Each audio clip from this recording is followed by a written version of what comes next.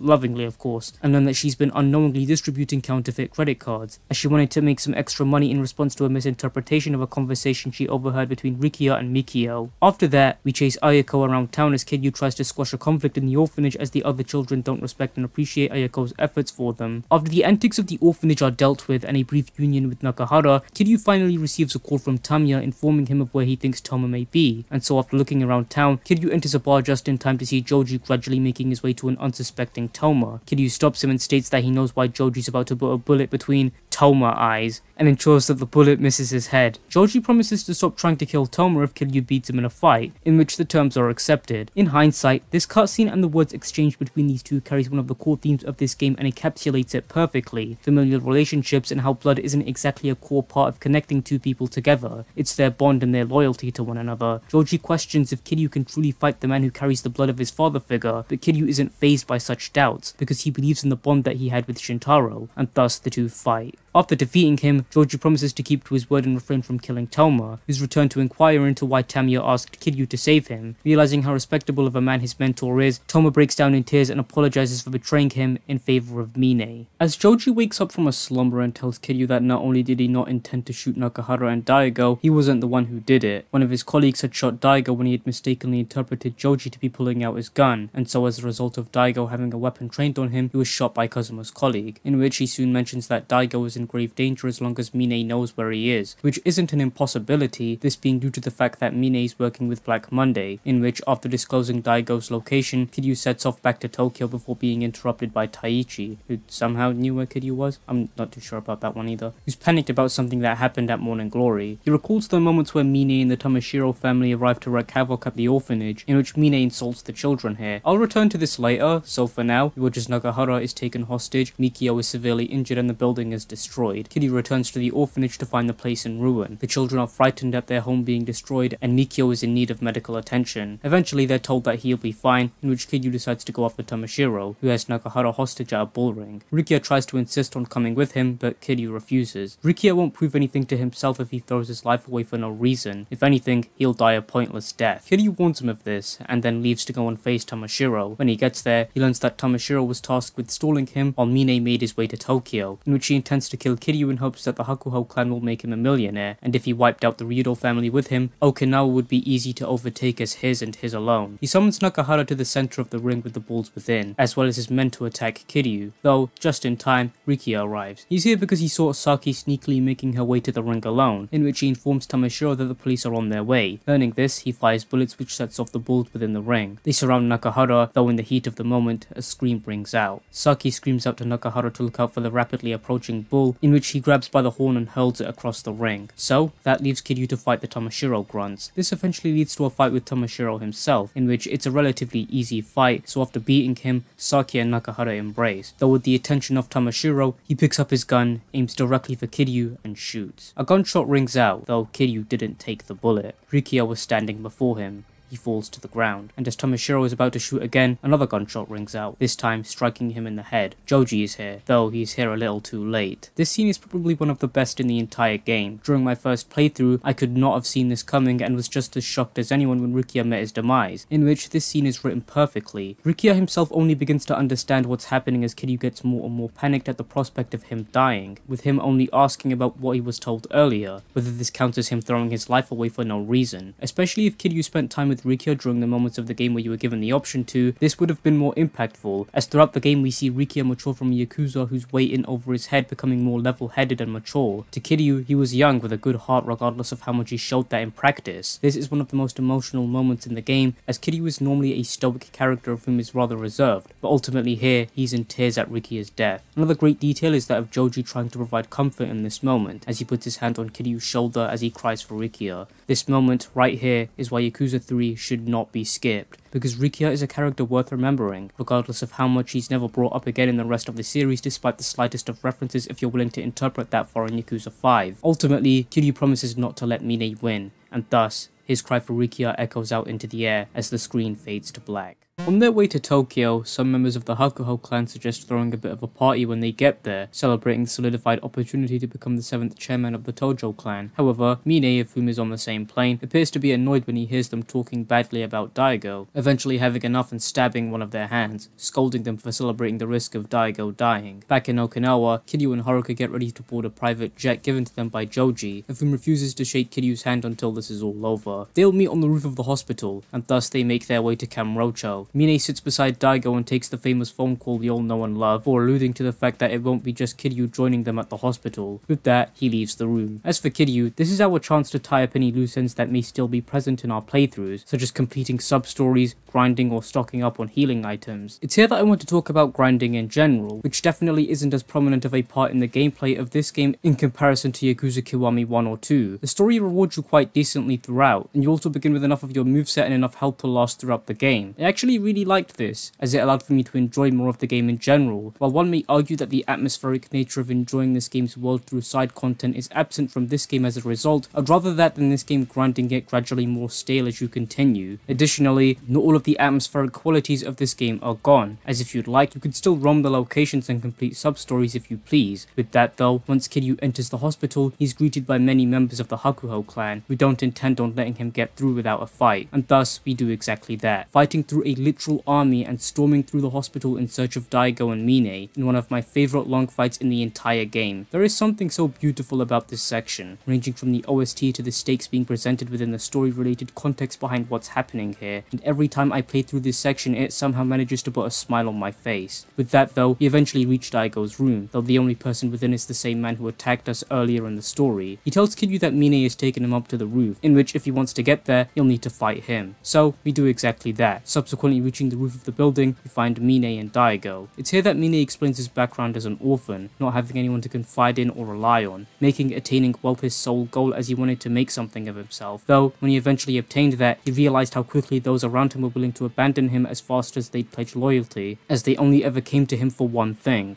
money. When he learned of the bonds that were prominent within the Yakuza, he bribed Kanda into letting him in, and there he met Daigo, a man who embraced him with open arms despite his lack of experience, and soon became the man he admired. Though, with Daigo seemingly being as good as dead, Mine intends to finish him off, murder Kiryu, and become the 7th chairman. Kiryu stops him there though, shattering the illusion Mine developed for himself, and telling him that he's just like the people he abandoned. Money controlled him, just as it controlled them, and it's the reason he was always alone, because he simply refused to trust others. Daigo is the only person he ever came close to trusting simply due to the kindness he showed, in which it's there that Mine cuts him off. Eventually, Kiryu realizes that he won't listen to anything he says, and thus he intends to teach Mine in the only way he knows how. With that, the two rush toward each other, beginning the final fight of Yakuza 3. One of the many reasons that Mine is such a beloved villain amongst those who've played this game is due to how simplistic, yet understandable, meaningful, and significant his antagonistic resolve is. Mine is a man consumed by the concept of wealth, not understanding the value in trusting others and having people that you can confide in, dissimilar to Kiryu, who has many people he can trust and rely on. Both were orphans and both made something of themselves, but Mine was adamant in pursuing that path alone, trusting no one and having no one, whereas Kiryu did so by placing faith in others and making friends and family along that way. Both had similar paths but took different routes, and Mine specifically states that he never understood Kiryu's. For example, Mine's lonely childhood as an orphan led him to becoming the spiteful person we see him as, using his experiences as a reason to never trust people who loved him and therefore attained his mass wealth. But Kiryu used his experiences to lift others up and help whenever they needed him, as seen throughout the game with the children in the orphanage, or with Nakahara when he needed help in getting Saki back at the beginning of the game. Mine is an amazing villain, and after beating him, he lays on the ground, seemingly at peace. Under the belief that his world has come crashing down before him, he realizes the value in trusting others and being trusted in return. Kiryu helps him up, encouraging him to rebuild his life, though in the midst of their post-fight bonding, the man from earlier arrives, though it's revealed that they're not with the CIA, they're actually the Black Monday, and the man before earlier was their leader, Andre Richardson. Mine has outlived his usefulness to them, and both himself and Kiryu know too much to be allowed to live, and so he points a gun at them, ready to shoot. Before he can pull the trigger, Daigo falls from his bed, picks up a gun and shoots them all, taking down Richardson and his men. Kiryu holds Daigo as he's still weak from his wound, and Mine falls to the ground seemingly in guilt at seeing Daigo alive. Richardson eventually gets back up, and seeing as how Kiryu and Daigo are unable to do anything, Mine runs toward him, disarming him and then standing at the edge of the building, only wishing that he met Kiryu sooner, for maybe he would have had what it took to earn the respect of the Dragon of Dojima. Mine jumps off, taking Richardson with him despite Kiryu and Daigo imploring him not to, and then they're left with silence, as Kiryu assures Daigo that Mine wasn't the traitor of the Tojo clan. A helicopter arrives containing Haruka and Joji Kazuma, thus we cut to the aftermath. Kiryu is enjoying a brief discussion with Yuya and Kazuki before Haruka arrives, as he'll be leaving for Okinawa once again, though he's stopped by Hamazaki, whose life quickly derailed after everything that's happened. Kiryu offers a hand of assistance, saying that if he's willing to start anew, then he'd gladly lend a hand. Hamazaki walks toward him, though instead of shaking his hand, he stabs Kiryu, with whom falls to the ground. When Haruka, in a panicked state, sits by his side, he alludes to why he offered help, that Mine taught him to believe in others until the very end, thus ending Yakuza 3. Now, anyone in modern times playing through this game would believe that Kiryu doesn't actually die here. I mean, he's on the cover art of every subsequent Yakuza game, how could he die? However, when thinking about the perspective of someone who's playing this game before Yakuza 4 came out, must have been a very captivating ending, leaving both a cliffhanger and a solid ending for the game, as ultimately, the post-credit scene sees Kiryu stand, alive and well beside Haruka in the midst of his orphanage, thus finally ending Yakuza 3.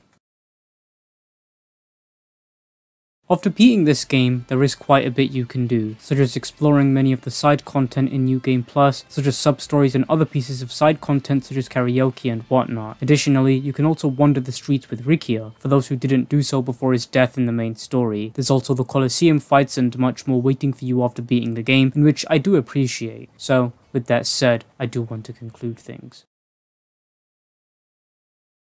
When I initially began writing this video, I wanted to answer the question of whether we needed a Yakuza Kiwami 3. I don't think that we do, and I hope that this video has shown why. Yakuza 3 sets a foundation that many of the future Yakuza games build upon, and I also wanted to show something else in this video. I wanted to show why Yakuza 3 shouldn't be skipped. It's flawed in many aspects, such as its combat not being as refined as it is in future games and many other aspects, but within this game, there is so much worth seeing. The characters of Mine and Rikia are worth remembering, and seeing the consistent evolution of Kiryu's as he transitions into having a family to call his own. Yakuza 3 shouldn't be skipped, and nor does it need a remake. It has its flaws, and it has its qualities, just like every other game. And I hope that this video has encouraged you to play Yakuza 3.